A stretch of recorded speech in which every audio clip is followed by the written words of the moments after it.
Welcome to Separate Bathrooms. And other handy marriage tips. Here we are at home. Yes. Yep. Probably where you guys are too. We've always been doing it from home. Yeah. Now we're all at home together. Yeah. We're all in this together, as the song goes. Yeah. It's great. It's great. Yeah. Welcome to Separate Bathrooms and Other Handy Marriage Tips. I'm Cameron Daddo. This is my wife, Alison Daddo. Oh, I'm in trouble, am I? Because I got Alison. All right. My mum must be in trouble too because I've called myself Cameron. Yeah. But, hey, last week we did a list of questions about love. What questions that lead to love. Questions that lead to love. I don't know why it leads to love. They say that, but that's the title of the question. So, well, they lead to opening up. They do. They do. We actually, it was my dad's birthday on the weekend, and Cam bought them out as we were social distancing. Cam bought them out, and there was 10 of us. Yeah, there was about 10 of us, 10 of us there, and we threw a few of the ones that we'd already done out amongst the pigeons, and it was so fun. And people were like, what a great question. This is really fun. And it just led to some really interesting conversations. Yeah. I bought them out because we'd made a pact. we'd made a pact to not talk about the coronavirus, and it just seemed that we couldn't get off the topic. Yeah. So this was a brilliant distraction from great. it. And as Al said, the questions and the stories that spawned from it were just magnificent. Yeah, so we ended up having the greatest lunch. I learnt things about my parents that I never even knew, which was so cool. Anyway, we've got another 12 for you, so we're excited to jump into this again. Yeah, this is the second that set. last week. Yeah, so I did post, as I said I would, I posted the first 12 up there on the Facebook site. So if you want to download those or just, copy and paste them, whatever you want to do. But they really do work. It was great. So, Al, you've got the question number 13. I do. Lucky handy. number 13. Second set of 12. Here we go, honey. All right. It's right at the bottom of the page. Yeah. Got Sorry. Okay. I'm mansplaining. Yes, you are. Do you do that? Any blokes out there mansplaining? I get so much grief at home from not so much from River, but Lotus and Bodhi. God, they give me a hard time about that. Trust me, Riv feels it too. He just holds it in better. Because he's a man.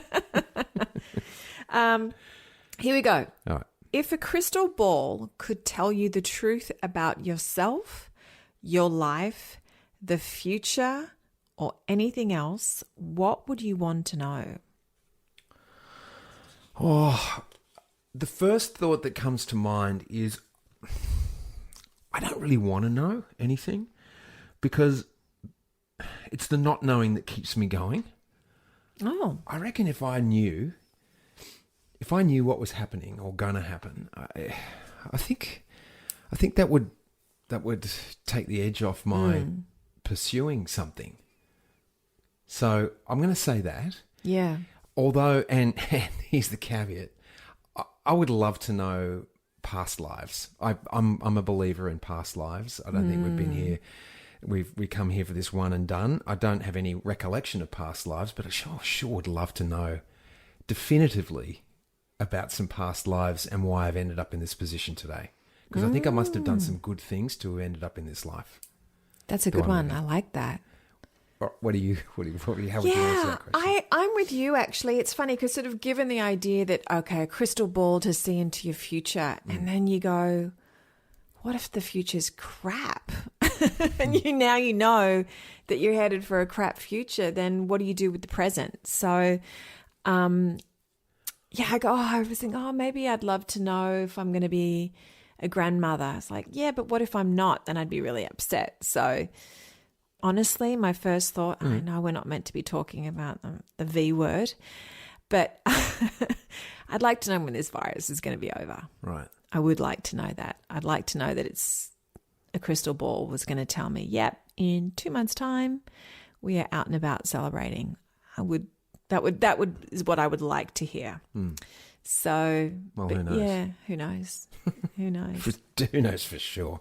It is going to end. That we know. Yeah. All right. Question 14. Is there something that you've dreamed of doing for a long time? And why haven't you done it? Something I've dreamed of doing for a long time. Well, it was always, I had a book. I always wanted to write. Always wished I'd to write a book. I never thought I'd be writing a book about menopause. I thought it would be a fictional story with fairies in it. Which you have several of those half done. Yeah. Though publish a book. And I mean, in another lifetime, I would have loved to have been an archaeologist and discovered fossil bones. And you know when they do, like, because I love documentaries so much, and when they discover, you know, the bones of King Arthur and, you know, what could possibly have been Camelot, that even though it was fictitious, and I just think that's fascinating. Or bones of dinosaurs, and they can carbon date things. That I would have loved to have been an archaeologist. What's that city under the sea? Atlantis? Atlantis, if that existed. But so is that something that you wish you could do? I mean, you said in another life. The question really is something you've dreamed of doing for a long time. So you said a book, but then you went into archaeology. Yeah, because is that something you could still? I mean, you could still do the archaeology. I could, yeah. I don't know what you'd have to study. You'd study archaeology. Wow. 1 + 1 = 2. Oh. I'm sure they offer it online somewhere. I wonder if, I don't know. What puts me off, it's not puts me off, but I go, yeah, but I feel like I'd have to study for years and I'd never be able to go out in the field and everything's already been discovered, and I have all of that going on. I have all the reasons to not, which is probably really silly. Yeah. How about you? Look, this is a bit raw because I started to do this last year and then I put it down. And that is dreamed of doing a one-man show. Yeah. And so, you know, I've been working on it. I've been working on it in my mind for a long time. I don't know why you find that so funny. But I really have. In my mind, I've been working on it. But then I actually worked on it with a great writer. And then I got distracted having to learn lines on Home and Away, and we started doing this. So my is that just it is. It's an excuse, though, really. It could, at the end of the day. Some would argue that's an excuse because you could not swim or not play words with friends and be writing your one-man show. No, and that's true. And I've got to own that. And that's what I was going to say. It's a bit raw because when I really, the second part of the question, why haven't you done it yet? It's because I'm scared. And also I have so much judgment around that my story's not very interesting.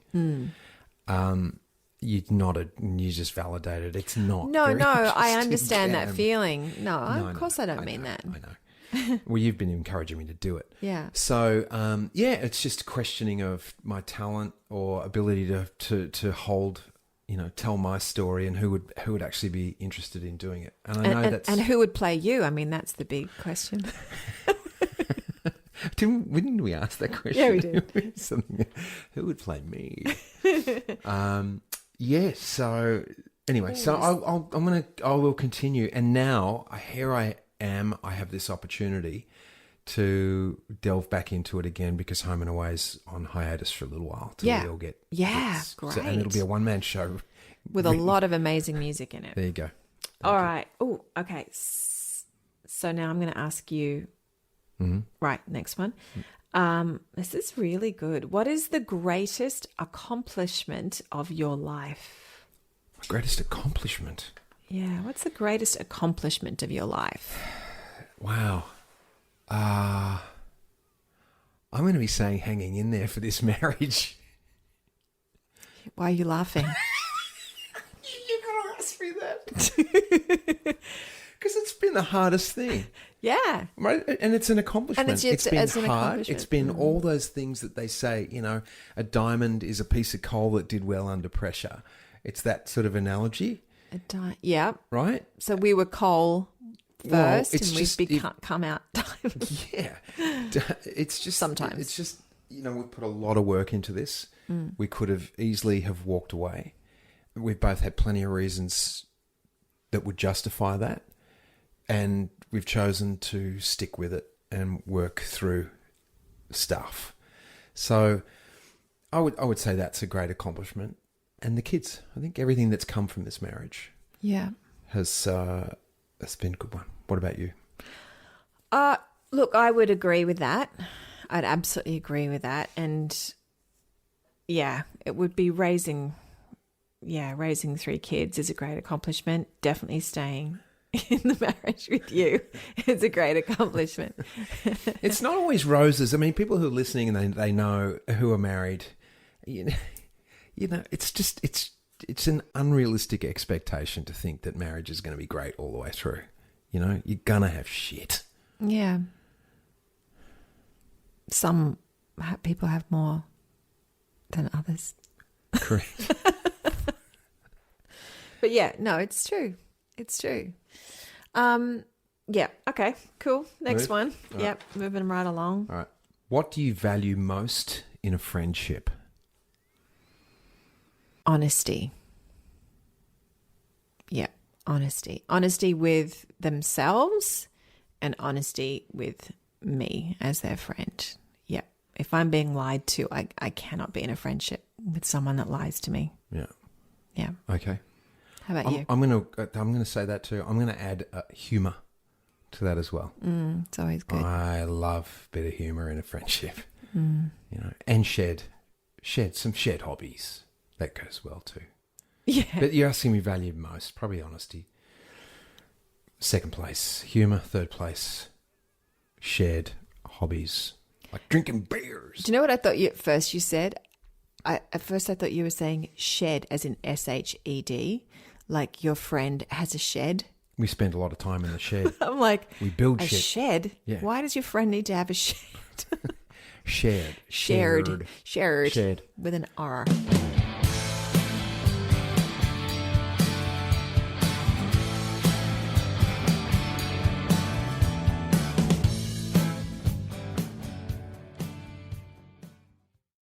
You are up to question 19er.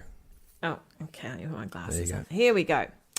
If you knew that in 1 year you would die suddenly, would you change anything about the way you are living now? And why? Yes, I would change how reactive I am. And I say reactive because I equate reaction. This is weird. I put stress and reaction together. And when I react, I react from a place of stress. So, yeah, I would, if I knew that, okay, I'm going to be dead in a year, then is it worth getting that stressed over? Getting that upset over. That's the first thing that comes to my mind. And drink. What do you think? Yeah. If I had 1 year to live, what would I do? We can't do it right now and we don't have the finances, but I'd want to travel. I'd want to see more of the world and take my family with me. Well, you know what you could do? You could go to, a bank's not going to loan you money if they don't think you can pay it back. But if you can prove that you can pay the money back and they don't think you need it, well, that's probably more it. A bank won't lend you money if they think that you need it. They'll only do it. They'll only give you money if they think you don't need it. That's when they've loaned it to you. So if you could prove to them that, no, I don't need it, but I just want that 100K or whatever, then you could get it. And then you die and you don't have to pay it back. I will. You would, yeah. I'd hate that. That'd be awful. That wouldn't matter. Yeah, I think that's what I would do. I would just travel, see all the places that I want to see with my family. I'd love that. Next question. What does friendship mean to you? Well, it's a bit like that. What do you value the most, isn't it? What does friendship mean to you? Friendships are really important to me. And the example of that is how important my school friends still are to me. And my friends from the States, how important those guys are. We don't have that much contact, but they still are important to me because they've been there at particular times in my life that have really meant something to me. And there's a couple of guys I can think of specifically, and girls, when we were in the States, and it was around the time when the kids were born and they are godparents or spirit parents, as we called them. And a couple of those people aren't there anymore, and that still hurts that they're not in our lives anymore. Go, yeah, forgive and forget or whatever, but it's like, oh, I miss that person because they were tasked or agreed to be part of our lives in a certain way, and now they're not. And knowing how important that was is shows me how important friendships are to me. I love my friends. How about you? Well, when I fall in love with someone, as you know, I fall in love with them like really deeply. So, and my friends, you know, that have chosen me, I've chosen them. Yeah. There's a love that I have for them that is so deep, and they're just a warm hug on a cold day for me. They are just my support system, my go-to place to download. They are uplifting, they are kind, they are inspirational to me. They're funny as all get out, and they are incredibly, incredibly important to me. Next question. What is your most treasured memory? Treasured memory. Oh, I have to just pick just one. What is your most treasured memory? I think that's really hard because, of course, I'm going to say, it's boring, but 3 births. Our second wedding is a pretty treasured memory. Yep. Yeah, they're really, there's so many moments with the children that are just, so special. Like trips like that, our recent trip to New Zealand, that's a high on my list of treasured memory from my 50th birthday. That is truly in the treasured memory box. What do you treasure about that memory? Well, it was actually the 6 of us all together, because it was Rib's boyfriend came along as well, and who's an awesome dude. And it was having never been to New Zealand before, and how stunningly gorgeous it was, and how we all got along, and it was just so fun, and it was so beautiful, and it was so yummy. Food was so good. Yeah. Like it ticked every box, Cameron Daddo. Every box. I did good on that one. Yeah. Go to have a trip. Well, once all this business is over, we can have trips to New Zealand. It's I'd go back any day to New Zealand. And we only did a little bit of the North Island. Yeah, too. it was only 5 days, but it was the best 5 days. It's a great spot. Great spot. Treasured memory for you? Yeah, I'm with you. I don't have. I've got, when you start going through the memory banks. Yeah. And then, you're bound to forget something. Like I'll remember one tonight and go, oh, how could I have not said that? Yeah. Yeah. Well, true. The one came to me, which is, it was fun, and it was you and me. It was our honeymoon in 1991 in Hawaii, on Kauai. And there are some just moments there as a collective, bunch of days, which could on one hand be seen as a disaster because they had this hurricane blow through. Yeah, well, there was a natural disaster. Yeah, and we couldn't really go swimming because the water was brown and stuff like that. But how we filled that time and things, it was just a great memory. And so, okay, your turn to ask me the next one, which is it's not really a dinner party one, but it's an interesting question. What is your most terrible memory? Is that the one? Yeah. Oh, yeah. Most terrible memory. And I'm wondering, do I even want to go there? It was the 1987 Australian Grand Prix. Oh, God, and I know this story. I was coming third. Tell me about it, honey. And yes. golfing great Greg Norman was coming fourth. What? Fourth? And let me get this right. I was in front of Greg Norman. You were beating Greg Norman. I was beating Greg Norman. It's right? clear. So I'm beating Greg Norman. Yes. Now, the captain of Australia, Kookaburra, I think it was, Ian Murray, was ahead of me, and I knew he was driving well above himself, Al. He was out there, but he was fishtailing and stuff. Yes. He was out there. Yes. Right. I knew he was going to spin off, and all I had was James Morrison, trumpeter, lovely. ahead of me after that. Yes. Right. And you wanted that prize. You wanted to be first. No, I didn't want it at all. I wanted it more than anything. Mr. Competitive. Wanted it more than anything. Yes. Jason Donovan was in sixth spot. He was eating my dust. Right. Anyway, so sure enough, Ian Murray spun off. Yellow flags went up, which means no passing. No passing till the blue flags go back up. And we were told if we don't honour the flag system, we will be pulled off the track immediately. Yes. Well, who goes past me? Oh, I have no idea, but I know. A shark went by me. He blew by me. And I couldn't believe it. And I was like, I floored it right to go after him and chased him. And in that moment of chasing him and just trying to, and he was a way better driver than me, I have to admit that. He got away from me. And then on the last hairpin, all I see is Jason Donovan screaming up on my tail. And he basically gave me a little love tap on the rear end, spun my car out and went past me as well. I came fourth behind Greg Norman and Jason Donovan. So how many times have you brought that up at the therapist? I don't know if I've ever brought that up. I'm just going to use this as my therapy now.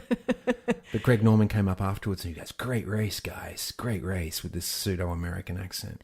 And in my mind, I've gone, yeah, good on you, Shark, you're a dickhead. But I didn't say anything. Because he's your favourite golfer. Yeah, and I just couldn't say anything. But mind you, I have lied about this in the past and gone, I told Greg Norman, yeah, fuck off, Greg. Oh. And I never did. I just couldn't say anything. Was that one of those conversations you had in the shower? Correct. Yeah. It's one of those ones Greg where I talk Norman. to myself. Yeah. Anyway, so that is, that's my most terrible memory that I'm going to, that's, the Australian Grand Prix in 1987. I do have the pictures though. Yeah. Yeah. I'm going to tell you my most terrible memory. Okay. It is how many times you've told me that story.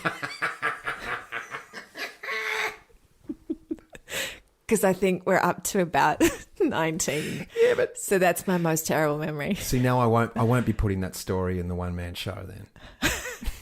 Well, maybe the day Greg Norman passed me and Jason Donovan bumped me off the track. Well, I might go get a drink when you tell me that story. Well, you tell that story. I reckon I could put that to Carrot of the County. Oh, God rest his soul. Kenny Rogers. Kenny Rogers, yeah. Oh, man. All right. Let's keep moving right along. Oh, this is nice. Yeah. What roles do love and affection play in your life? Oh, massive roles. Yeah. Massive. Love. I want to be loved. I am loved. I'm grateful to be loved. And I love giving affection and I love being affectioned. That's a new word. I just coined a new word.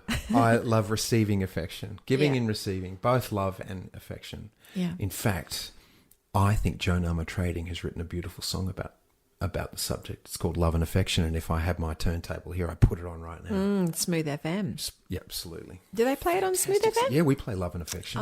We play Joan Armour Trading. Nice. Yeah. What about you?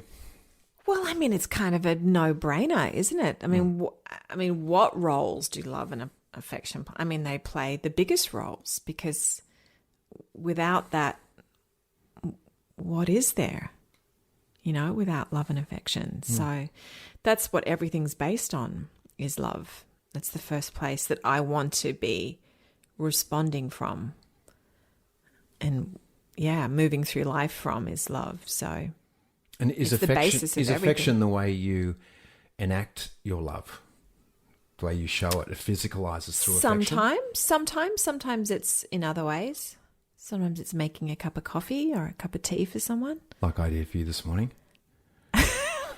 Let's make it about you. Yes, honey. Yes, it is. Am I good? No, Am I that good? was really Mummy, lovely. Mummy. That was really nice. And you made the bed the other day with the clean sheets, and I was so happy with that. It's a beautiful sign of affection. Yeah, nothing like climbing into a bed with clean sheets, right? And the one of electric those- blanket on. It's one of those small but amazing treats. That was my pleasure. I love it. All right, do you want to read the next one? It's 22. What have we got? Okay. Alternate sharing something you consider a positive characteristic of your partner, and then it says share a total of 5 items. Oh, so we go back and forth 5 times Yeah. between us. Okay. Well, let's just say a word and not have to explain it. So, right? Would that be better? Just do a word? Yeah, let's just do that. I don't understand the question. I'm going to be honest with you. I Okay. don't understand it. Alternate. Yeah, so I say a word that I say a word that's a positive attribute about you, then you say one about me, then I say one about you, then you say one. See, alternate. Okay. Yeah. I can do that. Okay. So you start. Okay. Sense of humor. Kindness. Your ability to apologize.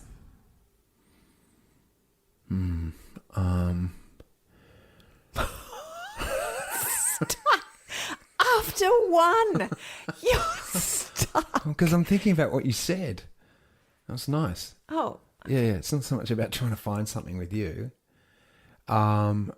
Characteristic. What have I said? Kindness. Your parenting skills. oh, cool. See, now you're thinking. Right? Yeah, I know. I would say you're handsome. I know it's. Well, is that a skill? A Wait, characteristic? characteristic. Positive characteristic. Yeah, you're handsome. Okay. I'm allowed to say that. I'm going to say your passion for music. Oh, cool. Yeah. I'm going to say your creativity. Oh, I'm going to hit you back with creativity because I think you are very creative. And I will also say problem solving. I love your ability to problem solve. I'm going to hit you back with your party ideas. Oh, yeah, I throw a good party. But, yeah. Yeah, I think we've done 5, right? I think that's it. Yeah, that's enough. That's Yeah. good. That's all I can come up with right now. Oh, you can wash your hair pretty well, so maybe Oh, yeah, that's a talent. yeah. Even though it takes 3 days to dry. Yeah, through that. All right, your turn. There we go. We are at the penultimate one. How close and warm is your family? Do you feel your childhood was happier than most other people's? That's a double banger question. So they're sort of saying how warm and close is your family? Do you feel your childhood was happier than most other people? So are they talking about your family you grew up with then? I'm thinking that. That's why I'm taking that. Yeah. So that's Yep. Family, I think we were very close and we kept warm in front of the fire. It was about the only heater we had, except for a little Vulcan 2-bar thing that was there that we all burnt ourselves on. Very close and warm family. And was my childhood happier than most other people's? I don't know. That would be making a comparison. I just know that we had a lot of fun in our childhood. We had great holidays. We had excellent neighbours that were in close proximity to us, so we were always playing with the neighbours, doing different things, always outside, creating stuff, BMX tracks, golf courses, playing tennis, swimming, all that sort of business, riding horses and stuff. So I've never known a family to talk about their childhood more than the Daddos, the Daddo children. You talk about it a lot. Well, Mum and Dad, Mum particularly was more about go make your own fun and build your build the tree houses, build your billy carts, and we just got up to mischief, the boys, Yeah, that's the thing. When you've got a family of 5, you've got a lot of memories. Yeah, we just Because there's a lot going on. Yeah, and they family, would, 5 kids. Oh I my mean, god! yeah. And those stories where mum and dad went away for several weeks, they'd Yeah. go off dad's work trips, and mum would go, and we'd have a babysitter from Canada or America or That whatever. you terrorised. And we terrorised them. Yeah. You know, and oh my gosh! So yeah, it was a lot of stories, a lot of fun, a lot of love, and good time. What about yourself? How close and warm is your family? Currently, very close and warm. Yeah. Very much so. I love my family. My family is also very forgiving. They're very, what's the word? Inviting. If someone new comes along into a lunch date or something with my family immediately envelops them. That was my experience. Yeah. 20, They're very 30 years ago. kind that way. Yeah, yeah. And you immediately are brought in Yeah. and asked questions of and sat down and, you know, made to feel comfortable within that environment. And I love that about my family. And do I feel my childhood was happier than most other people's? I mean, who knows? You know, I could say, you know, I didn't grow up in a domestic violence situation, so of course it's happier than that.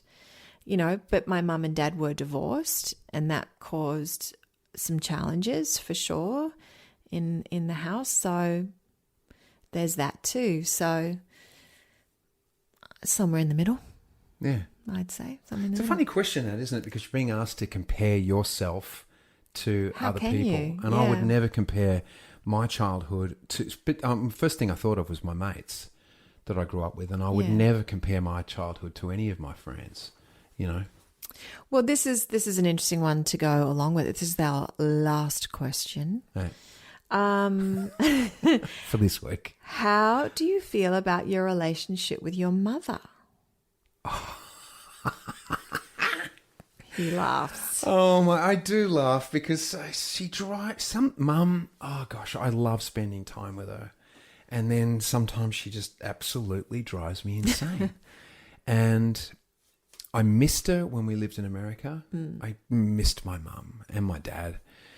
I love my mum. I respect my mum. She's an incredibly talented lady who's got a huge heart, and so yeah, I adore my mum, and I'm so grateful she's still here, and as vibrant and as creative and you know, energetic.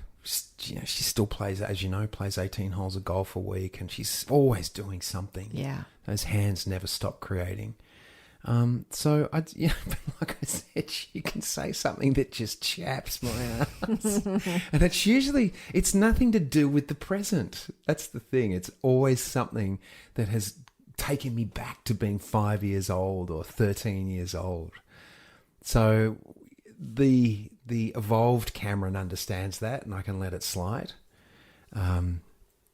She was sitting beside me few days ago when she was, or it wasn't a few days ago, I guess it was a couple of weeks ago, when she was up staying here, eating her granola, crunching in my ear as I was trying to do something. That was driving me crazy. That's your pet peeve anyway. Crunching, yeah. Yeah, that's not particular to her. Yeah, You unless just there's hate music crunching. playing. That's why I had to turn the music on. I was like, oh, it's not particular to my mum. No. My mum, how do I feel about my relationship with my mother? The word that comes up is tender. I just, she's a gentle lady, and I feel very particularly protective of her, especially right now. My mum has some dodgy lungs, and yeah, and I just am really aware of her vulnerability right now. And I just, she's just beautiful. She's just she's a sweet lady. So I feel very fortunate to have her as my mum. Yeah. I feel fortunate that she's my mother-in-law. Yeah. And same with my mum. I'm just so glad she's around, and that the kids are at the age that they are to still have their grandparents. Yeah, truly. Because I lost my grandparents pretty early. Or my grandmas I did, and I adored both of my grandmas. Yeah. And so to have mum and your mum still around is a true blessing. Yeah, Lotus is about to be 24 and she's got full sets of grandparents. So I was saying to the kids the other day that we need to set up a schedule that the grandparents get a call a day from someone in our family, you know, currently, because even though your mum and dad are together, they still need a call, and my mum and dad are not together, and, you know, they're on their own. So just a little simple thing like that is going to make a big difference to them and keeps us all connected. It's still too early to be taking lessons or the wisdom out of what's going on.